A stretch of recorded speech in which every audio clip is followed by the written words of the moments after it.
तो दोस्तों रिसेंटली आपने देखा ही होगा कि रिलायंस ने अपनी जो स्टेक है वो कितनी ज़्यादा कंपनीज़ को बेच डाली है जियो प्लेटफॉर्म में। तो अब जियो प्लेटफॉर्म के बाद जो रिलायंस है वो अब नज़र डाल रहा है कि वो अपने रिटेल सेक्टर को भी एक्सपैंड करे और इसके लिए उन्हें चाहिए होगी इन्वेस्टमेंट और वो आएगी इनके जो शेयर्स हैं वो बेच कर किसी कंपनी को।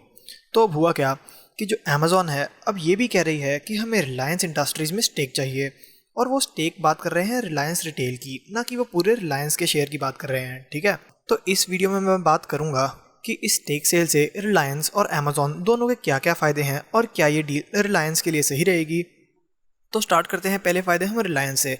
तो देखो रिलायंस ने काफ़ी सारा कैश इकट्ठा कर लिया है ताकि वो अपना डेट पे कर सकें, बट अभी भी कुछ रिसर्च कंपनीज के हिसाब से ये कंपनी इसके बाद भी डेट में रहेगी। तो रिलायंस को चाहिए हैं पैसे और वो एक्सपैंड करना चाहते हैं अपना जियो मार्ट बिजनेस, यानी कि इसका रिटेल बिजनेस। ठीक है, तो अभी स्टेक सेल से क्या होगा कि जो इनका रिटेल बिजनेस है ना, इनके पास आ जाएगी इंटेलिजेंस अमेज़ॉन की। ठीक है, यानी कि जो अमेज़ॉन है वो अब जियो मार्ट या इसके रिटेल बिजनेस को असिस्ट करेगा कि कैसे हेल्प कर सकती है। और ये अगर आपको जान रहे हो कि ये एकदम से क्यों हुआ है, तो वो इसलिए हुआ है क्योंकि जो वॉलमार्ट है ना, उसने भी फ्लिपकार्ट के थ्रू इंडिया में रिटेल बिजनेस, यानी कि मैं आपको ऑफलाइन स्टोर्स की भी बात कर रहा हूँ, उसमें भी अपने पैर जमाने स्टार्ट कर दिए हैं। और तो और आपको पता होना चाहिए कि जो अमेज़ॉन और वॉलमार्ट है ना, ये राइवल्स हैं यूएसए में। और वैसे भी रिलायंस रिटेल से बड़ा रिटेल बिजनेस यहाँ पर और किसी कंपनी में नहीं है। बिग बाज़ार की बात करें तो वो कंपनी तो डिफ़ॉल्ट करने की कगार पर आ चुकी है। तो इसलिए जो अमेज़ॉन है ये भी एक फ़ायदेमंद डील ढूंढ रहा है, तो इसके लिए इनके लिए रिलायंस बेस्ट है। और जैसे ही रिलायंस की स्टेक सेल इनके पास आएगी और अमेज़ॉन फिर उन्हें असिस्ट कर सकता है, जिसकी वजह से ये रिलायंस के लिए तो एक पॉजिटिव मूव ही रहेगा। क्योंकि जो अमेज़ॉन भी है ना, ये यूएसए में भी इनके ऑफलाइन स्टोर्स भी हैं। आप ऐसा मत सोचो कि अमेज़ॉन सिर्फ और सिर्फ ऑनलाइन में डील करता है।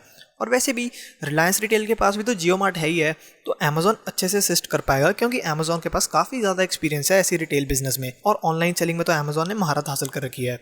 और अगर मैं बात करूं तो ये स्टेक सेल कितने रुपीस की होगी, तो जो मॉर्गन स्टैनली है ना, मॉर्गन स्टैनली ने एक्चुअली रिलायंस को हेल्प किया था अपनी स्टेक सेल करने के लिए। ठीक है, तो मॉर्गन स्टैनली ने जब इसकी वैल्यूएशंस करी पूरी कंपनी की, तो जब मॉर्गन स्टैनली ने कैलकुलेट किया तो रिलायंस इंडस्ट्रीज में रिलायंस रिटेल का जो टोटल वैल्यूएशंस थी वो थी $29 बिलियन। और इसका अगर हम 9% कर लें या फिर 10% कर लें तो ये डील अप्रॉक्सीमेटली हो सकती है $2.9 बिलियन की।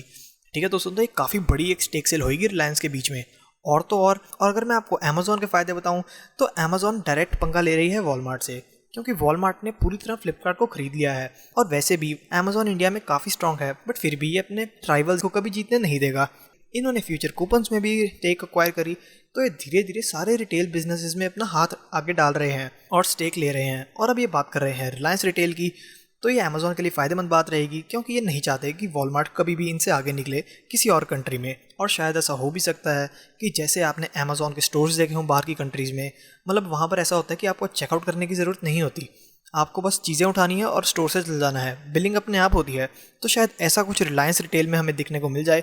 और अगर ऐसा कुछ हुआ तो फिर ये काफ़ी ट्रेंडिंग चीज़ बन जाएगी। और फिर फ्लिपकार्ट जो कि सोच रहा है कि हम ऑफलाइन मार्केट में जाएंगे, उसका तो मेरे ख्याल से कुछ बिजनेस रहेगा ही नहीं, क्योंकि ऑलरेडी रिलायंस रिटेल काफ़ी ज़्यादा अच्छा है और अब तो ऊपर से उसे अमेज़ॉन की असिस्टेंस भी मिल जाएगी। तो दोस्तों ये थी वीडियो जो मैं आपके लिए आज लेके आया। प्लीज़ मुझे सब्सक्राइब करना और ये वीडियो लाइक भी करना अगर आपको अच्छी लगे। Thank you.